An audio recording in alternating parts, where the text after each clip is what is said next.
মহাপরিদর্শক র্যাবের মহাপরিচালক সহ আইন শৃঙ্খলা বাহিনীর শীর্ষ কর্মকর্তারা উপস্থিত ছিলেন। এদিকে মঙ্গলবার দুপুরে আইনমন্ত্রী আনিসুল হক বলেছেন, সরকারের নির্বাহী আদেশে আগামীকাল বুধবারের মধ্যেই নিষিদ্ধ ঘোষণা হচ্ছে বাংলাদেশ জামায়াতে ইসলামী ও ইসলামী ছাত্র শিবির। এর আগে সোমবার বাংলাদেশ জামায়াতে ইসলামী ও তাদের ছাত্র সংগঠন ইসলামী ছাত্র শিবিরকে দেশের রাজনীতিতে নিষিদ্ধ করতে একমত হয় আওয়ামী লীগের নেতৃত্বাধীন 14 দলীয় জোট। প্রধানমন্ত্রী শেখ হাসিনার সরকারি বাসভবন গণভবনে অনুষ্ঠিত জোটের বৈঠকে সর্বসম্মতভাবে এ সিদ্ধান্ত গৃহীত হয়।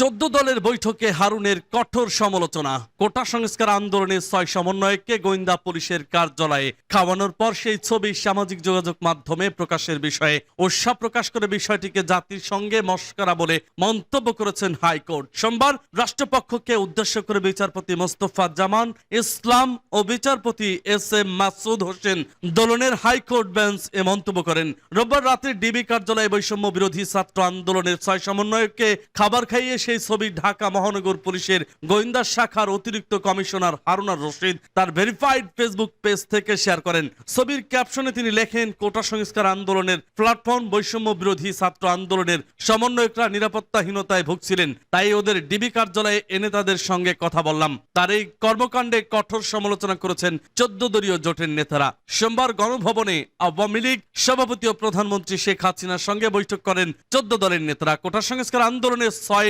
সমন্বয়কের সঙ্গে খাবার গ্রহণের ছবি ডিবি হারুনের ফেসবুক পেজে পোস্ট করার বিষয়টি নিয়ে বৈঠকে আলোচনা হয়। বৈঠকে বিষয়টি নিয়ে রাশেদ খান মেনন ছাড়াও জাসদ সভাপতি হাসানুল হক ইনু, তরিকত ফেডারেশনের চেয়ারম্যান নজিবুল বশর, মাইজ ভান্ডারী সহ একাধিক নেতা কথা বলেন বলে বৈঠক সূত্রে জানা গেছে।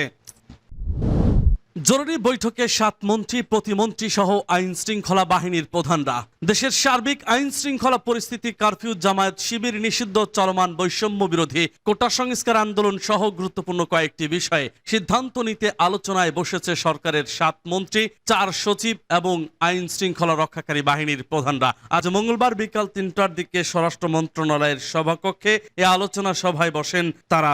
স্বরাষ্ট্রমন্ত্রী আসাদুজ্জামান খানের সভাপতিত্বে বৈঠকে আইনমন্ত্রী আনিসুল হক, শিল্পমন্ত্রী নুরুল মজিদ, মাহমুদ হুমায়ুন, শিক্ষামন্ত্রী মহিবুল হাসান চৌধুরী, তথ্য সম্প্রচার প্রতিমন্ত্রী মোহাম্মদ আলী আরাফাত, শ্রম ও কর্মসংস্থান প্রতিমন্ত্রী মোহাম্মদ নজরুল ইসলাম চৌধুরী এবং ডাক টেলিযোগাযোগ ও তথ্য প্রযুক্তি প্রতিমন্ত্রী জুনায়েদ আহমেদ পলক উপস্থিত রয়েছেন। এছাড়া বৈঠকে পররাষ্ট্র সচিব, বাণিজ্য সচিব, স্বরাষ্ট্র মন্ত্রণালয়ের সুরক্ষা ও জননিরাপত্তা বিভাগের 2 সচিবও যোগ দিয়েছেন। তাছাড়া পুলিশের আইজিপি চৌধুরী আব্দুল্লাল মামুন এবং র্যাব, বিজেপি ও আনসার প্রধান সহ স্বরাষ্ট্র মন্ত্রণালয়ের গুরুত্বপূর্ণ কর্মকর্তারা এই আলোচনায় সভায় যোগ দিয়েছেন। বৈঠকে আন্দোলন পরিস্থিতি, কারফিউ তুলে নেওয়া